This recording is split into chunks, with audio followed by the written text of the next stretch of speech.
ভুনা খিচুড়ি করতে কি কি লাগছে?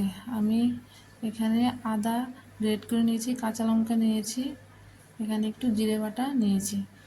আমি গোবিন্দভোগ চাল ভিজিয়ে ধুয়ে তারপর জল ঝরিয়ে রেখেছি, মুগ ডাল ভেজে ধুয়ে জল ঝরিয়ে রেখেছি। এখানে আমি গোটা গরম মশলা ফোড়নে দিয়ে দিলাম। তারপর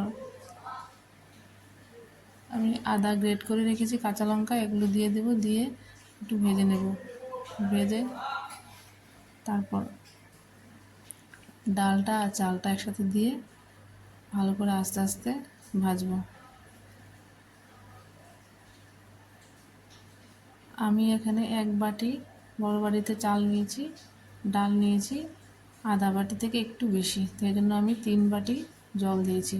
এক বাটি চাল হলে 2 বাটি জল দেবেন আপনারা, 1 কাপ চাল হলে 2 কাপ জল, এরকম পরিমাপে দেবেন। দেখবেন রান্নাটা ভালোভাবে ঝরঝরে হবে। আমি একটু হলুদ দিয়ে দেবো, লবণ আমি জল যখন সেদ্ধ করেছি তখন আমি লবণটা দিয়ে দিয়েছি, আপনারা আপনাদের অ্যাকর্ডিং দেবেন।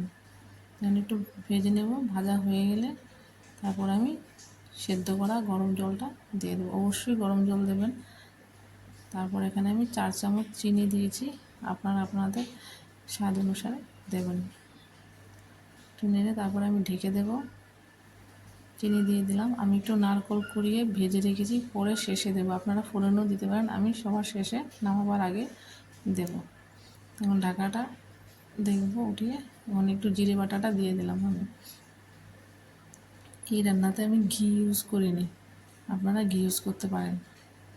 দেখেন হয়ে গেছে, এখন আমি আরেকটু ঢাকা দিয়ে 10 মিনিট লো ফ্লেমে এটাকে করে নেব, দম দিয়ে নেব। ঢাকা দিয়ে দিলাম, দেখবেন সুন্দর হয়ে যাবে।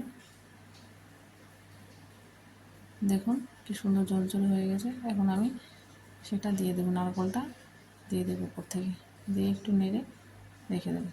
আপনাদের যদি ভালো লাগে আমার চ্যানেলে রান্না, অবশ্যই সাবস্ক্রাইব করে দেবেন। আর এই চ্যানেলে সব নিরামিষ, পিওর ভেজ নিরামিষ রান্না হয়। আপনাদের ভালো লাগলে আপনারা চ্যানেলটাকে সাবস্ক্রাইব করে রাখবেন, দেখবেন অন্যান্য আরও অনেক ভিডিও দেখতে পাবেন। নিরামিষ রান্না হবে একদম শুদ্ধ। আজকের মতো এখানে টাটা।